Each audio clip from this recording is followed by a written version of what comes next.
If you want to see more INTJ videos, all you have to do is hit the subscribe button. When a video leads to more subscribers, it's probably the best sign that it's gone down well. INTJs are portrayed as futurists, forward-thinking and pioneering, people who manage to blaze forward and reach their goals. The question is, why? This notion of them being pathfinders or path forgers relates to a few different traits of theirs: persistence and drive. I have nothing to offer but blood, toil, tears and sweat. Churchill is definitely not an INTJ, but the quote is definitely applicable to the mindset that INTJs can often find themselves adopting. It's important to note that INTJs are not constantly pursuing some kind of grand vision. They might take just as long as anyone else to find their career, their calling, their passions. But when they do have goals, they tend to hunt after them doggedly. They can exercise a relentlessness when possessed of that desire to achieve something. Drive comes from many places, but perhaps the most reliable fuel is from a person's principles and values, their life philosophy, what they stand for. As I've mentioned before, this can often come from an INTJ's introverted feeling. It verges on being a renewable energy source for them. When they are struggling to get going, it's something that can help them push through or stay the course. It's an often ignored feature of their makeup. That slow burning intensity that characterizes them can often be traced back to that. It's like a compass that determines where they focus their attention and energy. After all, you were drawn to and draw to you people and things that align with your values. Contrary to them being these robotic people who have master plans just because, INTJs actually need to believe in what they're doing. They often go after things that are very individual and personal to them. Their passion has to be ignited in some way. So this persistence, this drive, I would say is fundamentally emotional in origin, and their capacity to succeed, achieve, or win is as much down to that as it is to cold and clinical strategy.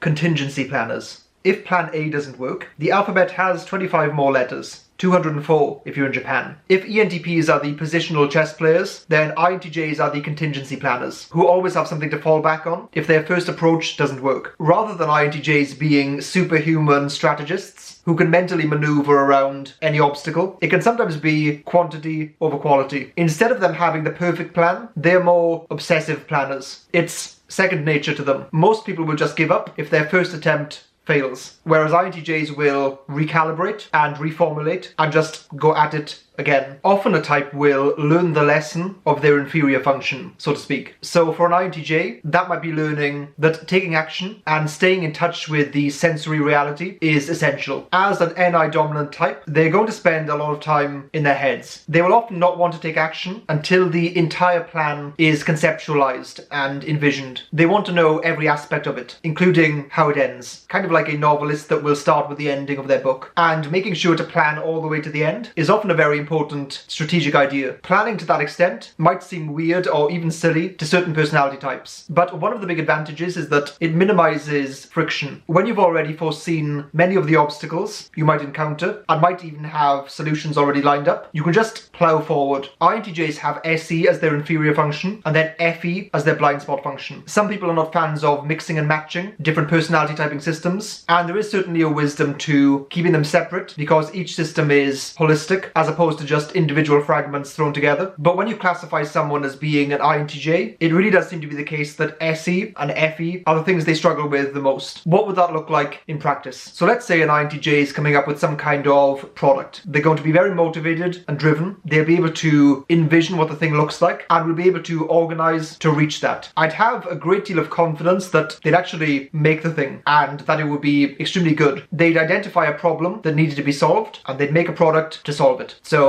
what's the catch? They might neglect things like checking whether there is actual demand for it. Yes, it might solve a problem, but is it a problem that enough people care about? And if an INTJ has done their due diligence and research, which to be fair, they can often do, then there's the difficulty of convincing people to buy it. How do they make it appealing? How do they play that game of appearances and popularity? If you were to contrast this with someone who is very good with SE and FE, they're the kinds of people who could sell something that is objectively not as good, but they can package it in a way that is more appealing. If you have an INTJ who is willing to play that sometimes shallow and superficial game of marketing and also make sure to keep track of the sensory data, then you're going to have someone who is kind of unstoppable. Narrowing down, and organizing. In some sense, an INTJ's top two functions of NI and TE can be thought of as the ability to narrow down, zone in, organize, and structure. This doesn't have to be done in an external way necessarily. It could be an internal or intellectual system that they are constructing. Introverted intuition is able to see the underlying patterns for nearly anything, whereas an ENTJ will generate goals in order for their TE to organize them. INTJs will use their TE to organize in service of their goals. ENTJs are very active, always want to be doing things, so they come up with reasons to fuel that. Whereas INTJs are more waiting for a goal that appeals to them, then they'll start structuring and organizing. For INTJs, TE is a tool. So a typical INTJ approach might look like conceiving a vision, plan, or goal. This can be very grand